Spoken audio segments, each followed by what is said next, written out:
We talking about I can't even say the Godfather of hip hop or whatever, but one of the pioneers. You know, I'm sorry I lied. Number 1, 2, 3, 4, and 5. KRS Yeah. one.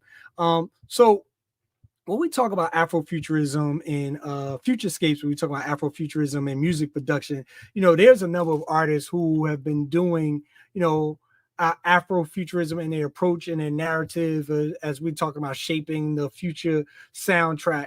When we get into artists like the Funkadelics or the Parliament of Funkadelics, Sun Ra, Grace Jones from their outfits to the sound that they generating, Outkast, Erica Badu, people like Flying Lotus, and then Janelle Monáe are some of the more popular ones.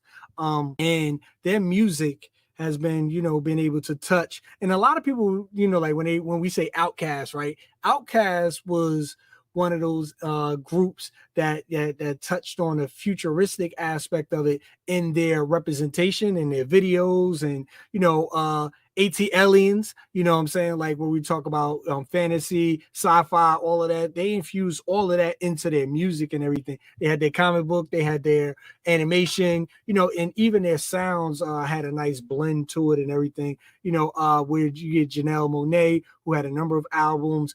From her futuristic look, from the Crowns of the City, all of those different things. And then the mothership from the Funkadelics and everything. That was something. And then Sun Ra, Space is the Place. That was like one of the first representations I saw as far as more the modern day music, but also he created a film behind that whole his whole movement and everything.